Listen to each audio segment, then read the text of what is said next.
Hey everyone, it's Hutch here, and I'm super excited to announce the first part of this very long, ongoing series of reading awesome stories, Mighty Martin. Now, this video is part one. I deeply hope you enjoy it. It's what you get when you mix a bit of sci-fi, horror, and fantasy all into one. And let's get into this. Chapter 1, Cascading Life. The year is 2100, and demons are still parading through the streets. The military has been somewhat ineffective at applying pressure to these monsters. If the great spiritual war keeps going in this direction, all will undoubtedly be lost. This war has been prolonged for 28 years, and there's still no sign of an end. The collective has wholly formed, and now a majority of the countries in the world are being governed by the same corporatocracy. In a camp in the heart of the Bronx, a family was celebrating their son's birthday. Martin Reed was born by Regina Reed and Timothy Reed on June 12, 2098. He was a tiny newborn with powerful lungs. His cries could be heard from great distances. His family watched him grow and learned so much in such a short time. His father was a proud leader in the camp, and his mother was a wise and caring woman. They were well respected and loved by many. Today, Martin was celebrating his second birthday. Under normal circumstances, that would have been fine. However, these were no longer regular times. This was a bunker town. They were safe, but not sustainable. When demons would survey the area, everyone would quiet the noise in their homes and hope that the illusion field would be enough to deter them. It was only 6 p.m., and the sun had not yet set. The monsters had only been reported to come at nightfall. However, this time was different. There was a flock of flying grunts cruising above the camp. The illusion field disguised the camp as a burnt-down mall, so the demons didn't want to land there. That evening, though, Martin's celebration was being held. Timothy, Regina, and a few friends were watching Martin blow out his candles. Timothy stood by the room's window, looking out ever so often. When Timothy looked out his window, he saw a demon run through the field and hit a wall. When it came to, it saw lights on in different homes. Timothy gasped and cut the lights, directing his family and friends to stay low and silent. Regina waved an aroma over Martin that calmed him instantly. She held him close and found a spot behind a table and some chairs to hide. Timothy was across the room, closer to the window, so that he could observe the demon's movements. They're here, early. How? Timothy thought. When the demon landed, a cloud of dirt and dust crept up the block. When the wind blew this dust away, the monster was no longer there. Timothy's heart began to race when he lost sight of the creature, and he turned to his wife and held his index finger to his mouth, instructing her to remain quiet. When he turned back to the window, the creature was pressed against it and staring directly at him. He screamed, "Run!" Suddenly, the woolly monstrosity burst through the window, grabbing and tossing him across the room. Regina held Martin and ran as fast as she could to the basement stairs as Timothy's body collided with the wall behind them, knocking pictures to the floor and shattering them. Her friend Dorothy followed close behind while her husband Michael removed the napkin from his shirt and slammed it on the dining room table, then rushing to help Timothy. Regina carefully went down the stairs to avoid dropping Martin and ran to a red lever by a door.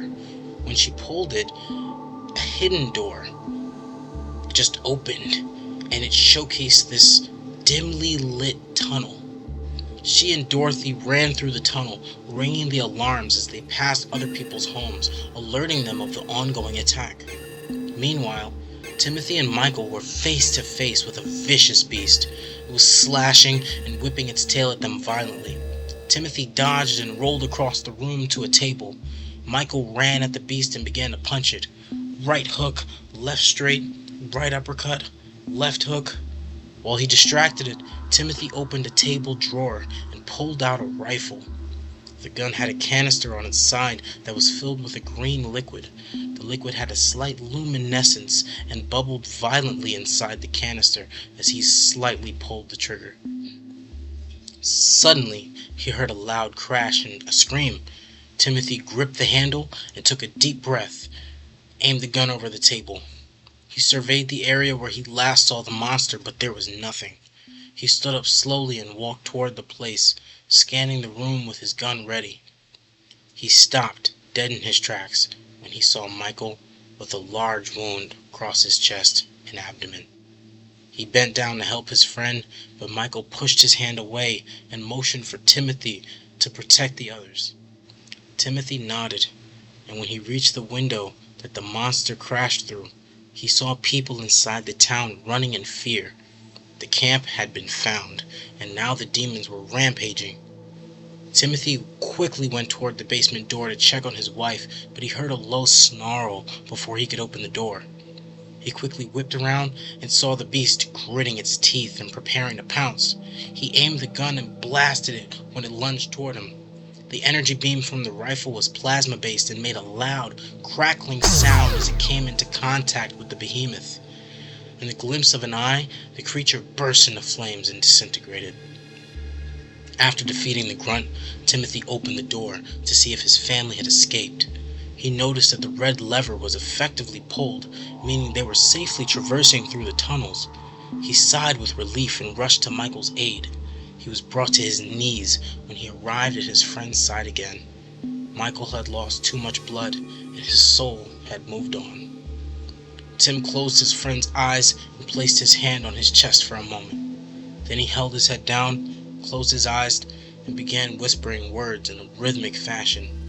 When he was done, he raised his head and opened his eyes, a tear rolling down his cheek.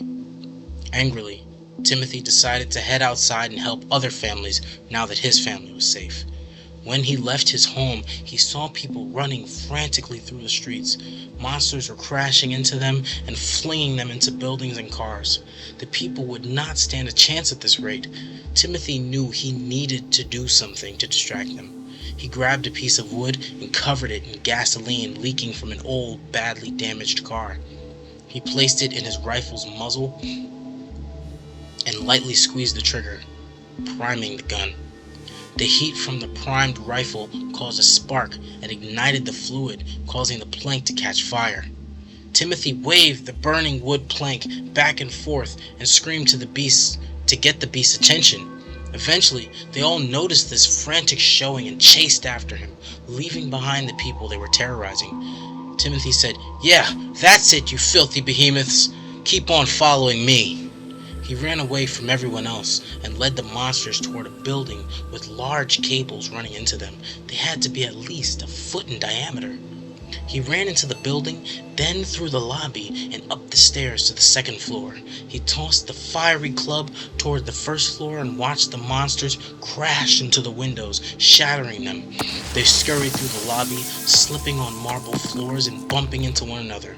Their large claws carved the lobby walls and ripped the tiles from the ceiling as they crawled through the corridors, chasing after Tim. While they clumsily attempted to traverse the building, Timothy hid behind some furniture and thought of his next plan. He thought to himself, everyone should be within the barricade now. I should be able to use another exit and meet with them. He looked around and saw unlit signs with exit on them. The arrows on the sign pointed to the right and the left. He knew that to his right was the staircase leading to the monsters, so he headed to the left instead. He rushed down the hallway and through the corridors. After about 2 minutes of running and following signs, he found a door down a flight of stairs with an exit sign above it. He was worried about setting off the door's alarm, but he knew he would be caught if he did not leave the building soon. He pushed the door open and the alarm sounded. The monsters roaming through the hallways heard it and rushed toward the sound. When they arrived at the door, it was open and no one was there. They all squeezed through the doorway and looked for Timothy. They screeched at one another in frustration because they could not see him.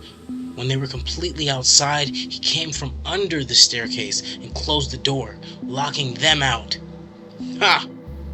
All that brute strength means nothing with no brains, he said triumphantly. He turned around, patting the dust off his hands, and headed towards the main entrance. When he arrived, he carefully walked up the broken lobby doors. Before he could step through, he was kicked into the lobby. He slid across the lobby floor, holding his stomach. A mid-level demon, about 10 feet tall, hunched over and walked into the hall. It was covered in patches of wet gray fur. Upon closer inspection, Tim realized that the fur was wet with blood. The twisted titan noticed Tim staring at its bloody hide and looked down at itself before looking up slowly, grinning and clenching its fist. Timothy was walloped, and he lost his breath. He struggled to get back to his feet. "This is bad," he said with a nervous smile on his face. Unexpectedly, the monster looked at him and let out a wail that sounded like two 18-wheelers blasting their horns on the freeway.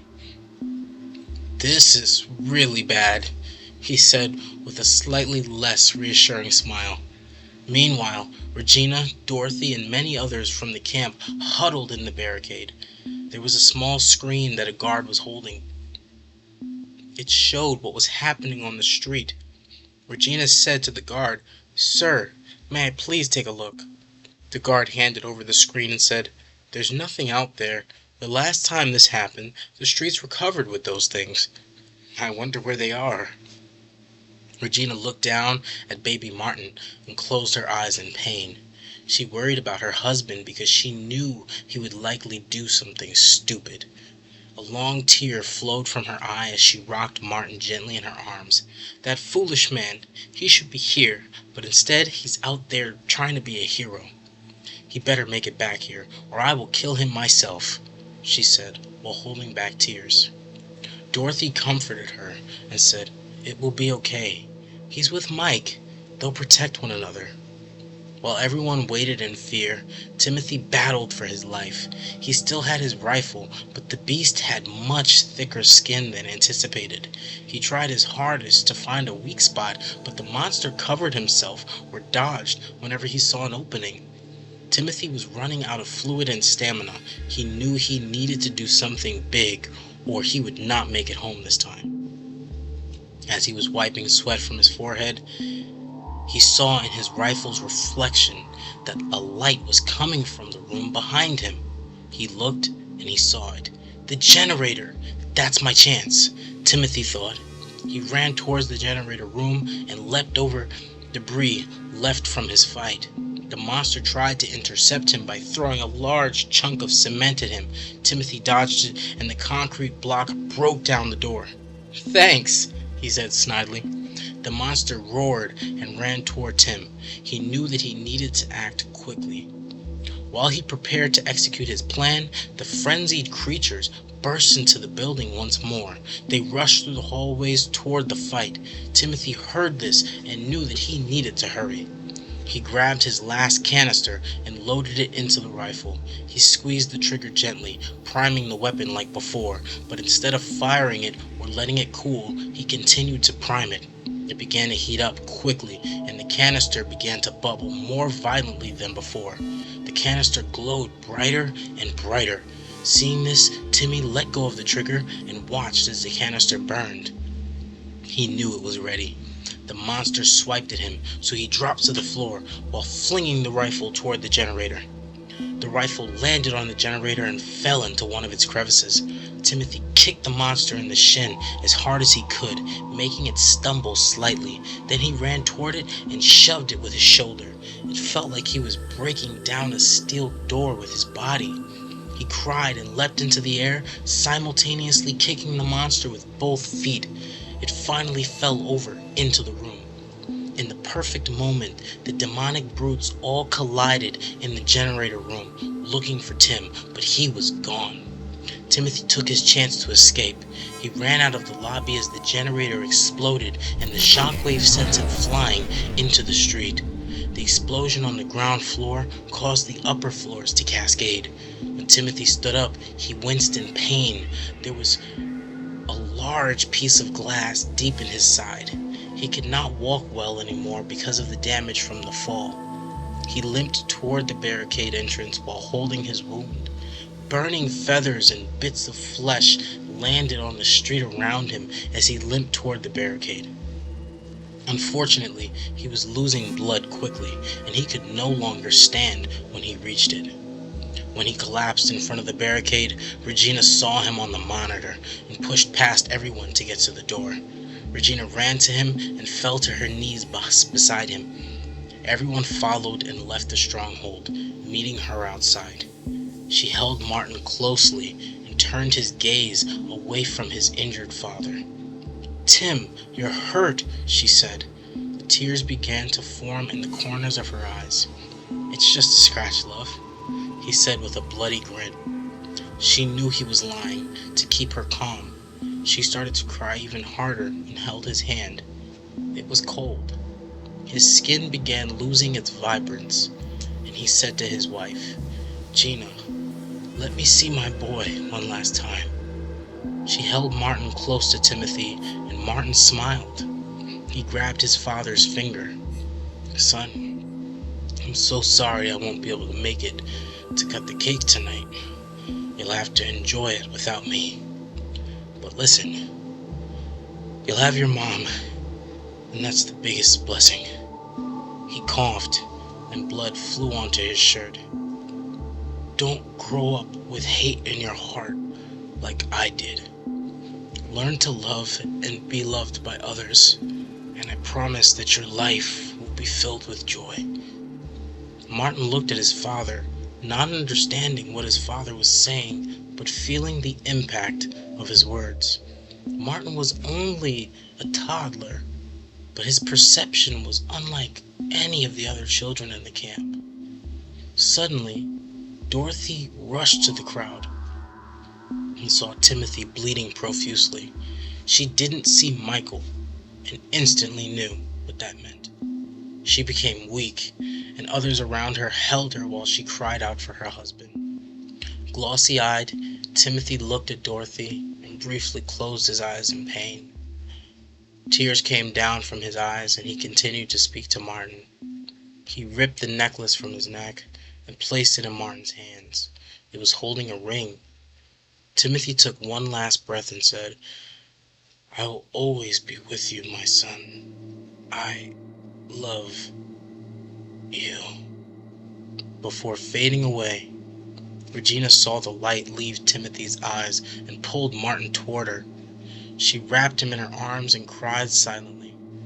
Martin began to cry as well. The entire camp stood over Timothy's body and shed tears of pain. The strongest and bravest of them perished. He was gone, but would never be forgotten.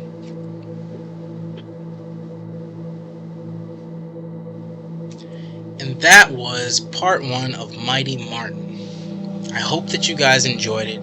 If you did, please leave a comment down below. Tell me what you liked about it, and tell me what you think is going to happen next. I guarantee you won't expect it though.